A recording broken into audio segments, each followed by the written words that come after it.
So they're still defending the Biden administration in regime media. I just want you to be clear on that one. Because we're on regime switch watch, right? If it's going to happen, they're going to do it between now and December. We talked to our buddy Ryan Gordusky about this last week, just based on the ballot. This is the machinery of the election, or not technically the machinery, but this is the system that you're really going to have this done before the new year, or else you're just going to run into problems with getting a candidate on a ballot and all the rest of it. So it's got to happen in the next few months. We're in mid-September. Within 3 months, if you don't have Biden pushed aside, it doesn't seem like it's possible for him to, at least as a palace coup in the White House, say, Joe, it's not going to be you. You know, the Obama factor that we've talked about, where former Obama advisors, officials, et cetera, around Joe Biden say, you're too old, Joe, you're done. Right, Clay? They're still trying to keep it all. Yeah, the easy way, I think, to put it in context, and I have been of the opinion that Biden is so bad there's no way they're going to run him. If they haven't done it by the end of the year, Kamala has to be the choice if he were to say, I'm not running at some point in 24, right? There's no other way to have an open primary, and I don't think that Democrats want Kamala to be the choice. If Kamala were super popular, who's the last super popular vice president that we've had, Buck, where it was like, oh, it's kind of Gore? I mean, I think they'd say, you know, Al Gore was competent enough as a vice president for Democrats that clearly they thought he could win, and it came pretty close. And I'm just saying, like, a guy who would have been, or girl or whatever, but somebody who would have been more popular than the president, right? Like, the people were like, this more vice popular president. than the president. Yeah, because, I mean, Biden managed to win as, you know, he's a former vice president, and we sit here. And please don't yell at me for saying he won. You know what I mean? He's the president, okay? However, I mean, if you just think about it in the 21st century, right, Buck? Dick Cheney, nobody really liked Dick Cheney, right? I mean, and nobody was like, oh, this guy's going to be the next president. I think Gore would probably have to be the answer, right? George Bush Sr., if you go all the way back, obviously won election as a vice president. In my interactions with him as a very, very young CIA analyst, I will tell you, I actually found Cheney to be warmer and friendlier than Bush. Really? Just random, but yes. Which I tell people that, and they're completely Do you think that's because he respected your job more than Bush did? Or what do you attribute that to? I think Cheney was like, this young man is very young and looks like he's like 16, but at least he's smart and knows what he's talking about. And I think Bush was just like, you know, get a door kicking badass in here. I don't want to. Where'd this kid escape from high school from? Like, I think there was a little bit of that. But Cheney was far more interested in what I had to say and in you know, my presentation. But do you agree with me here? Like, if let's say that Kamala was Al Gore level popular, I don't think there's any doubt that they would boot Biden if they had somebody they thought was better, like more likely to win than he was. I don't even think I would amend it. I mean, I agree with with your overall sentiment, but I would amend it in if they just thought that she was possible as or plausible as a presidential candidate as a standalone. Yeah, they would go for it. You know, I just think that they view her as weaker than Joe Biden in the general election. Joe Biden is the president. But we're talking about all this because regime media is still, they're saying the things. This goes to the what are they supposed to say versus what is the level of humiliation that they're willing to endure. Ana Navarro, a former Republican, I will remind you, a big Jeb Bush aficionado back in the day. Used to go on CNN as a Republican, which is he's now one of these people that, you know, only does things that Democrats, or only says things Democrats want to hear. But she says that Joe Biden being old is just a narrative, Clay. Play this one. This administration has really gotten a ton of very difficult bipartisan legislation through in a divided Congress with a very difficult Senate makeup of 50-50. Bipartisan infrastructure bill, bipartisan Safe Communities Act, first major gun legislation in decades, U.S. Innovation and Competition Act, bipartisan climate, healthcare, and tax package, Fiscal Responsibility Act, and the list is long. So what do they need to focus on? They need to focus on the undeniable. Joe Biden is old. And that's a narrative that's been created to cause panic in people. And then, so what's the second part of that narrative? Joe Biden is old and Kamala Harris is unprepared. Wait, can I just start this? So wait, she's admitting he's old, but she says it's a narrative to create panic in people.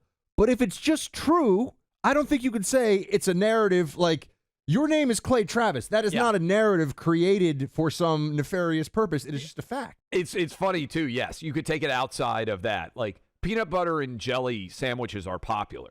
There isn't a narrative created that peanut butter and jelly sandwiches are popular, right? A narrative is, to me, if you're using it accurately, something that people are trying to spread that isn't supported by the underlying data or is supported by the underlying data. In some way, it's a story that is rooted in fact. Buck, here's a question. You know, the Wall Street Journal has a big story today about people who were born on the exact same day as Joe Biden and how they feel and what they're doing. You know that half of all people born on the same day as Joe Biden are already dead. Like, I think that's worth mentioning. Let me repeat that again. Joe Biden, I think, was born on October the 11th, 1946. I think that's his birthday. So he's going to, I think, somebody make sure that that's correct. But I was reading this article this morning. Half of the people that were born on October 11th, 1946 are already dead. With that being established as fact, how is it not fair to discuss the fact that Joe Biden's age is a major issue? Buck, if half the people of our birth date were already dead, that would suggest we have already outlived the majority of people that were born on the same day. It wouldn't be crazy for you to be like, hey, I don't know about Clay Travis and Buck Sexton next 5 years. How is their age going to hold up? How are they going to be able to do? We got a job that's pretty significant. We got to be here for 3 hours every day talking. We have great jobs. But that would be a fair question to ask. The fact that half of people born on Joe Biden's birthday are already dead, that's not a narrative. That's a fact. This is kind of a big deal. And you're also seeing, if you're looking for what is the command center of the low information Democrat voter on television, I think the command center in daytime is certainly The View, which is why we talk about it. It is meant to give the most sort of watered down, low information talking points to a primarily or almost entirely, I would assume, Democrat audience. And so by seeing and listening to what they say over there, you're getting what is being put out into the ecosystem. And then, idiot celebrities pick this up and they run with this. I wanted to get to Sonny, but you want to get to... let me just correct this. I totally whiffed on his birthday. All right. I was impressed. So now I got to take that back. You got to take back. I was wrong on the year and the date. I was wrong. So I went 0 for 2. Literally, maybe I'm getting too old. Literally, I just read all about Biden's birthday and everybody born on the same day. According to this, Biden was born on November 20th, 1942. Okay, November 20th, 1942 is Joe Biden's birthday, which, anyway, so I think I said October 11th of 46. So double whiff there. He's old. Half the people born on his birthday are already dead. So back for a moment here. Speaking of narrative and narrative formation, one of the things that you are seeing is they are still mounting a full defense of Biden in the media. They're admitting some things. They're admitting some of his deficiencies. But I think, to my point yesterday, Clay, they're doing it now so that it's old news by next summer. Oh, yeah, he's a little bit old, but, everything's fine. They're going to try to manipulate perception in that way. But they're also leaving open the possibility that Kamala's great, too. Here's Sonny Hostin talking about the job that Kamala Harris is doing. Play 6. Kamala Harris, by the way, was the first woman elected DA of San Francisco, the first woman to be Attorney General of California. She's the first female vice president. She's been on the job doing a damn good job. And I am so tired of people questioning her qualifications. The woman is ready to lead if she needs to lead. But I don't think Joe Biden's going anywhere because I see him on his bike in Delaware. I can't bike that much. And I mean, he's fit. And let's compare the Republican candidate who eats cheeseburgers and throws spaghetti at the wall. I mean, is he prepared? And is indicted in 4 jurisdictions, people. Yeah. Okay, there's so much. It's so crazy. It's not even wrong. Like, I'm not even sure where we start with this one. But notice, though, they're leaving open the in my mind, it's 100% at this point. In my mind, 100% Biden or Kamala. I don't believe the third party thing, or the third option, I should say, third option candidate can happen. I mean, I shouldn't say 100%, it's 95%. But they're trying. Do you think she believes what she says about Kamala Harris? I don't think she even believes that. Well, before Kamala, can we point out, is it not fair to say that Biden fell off the bike in Delaware?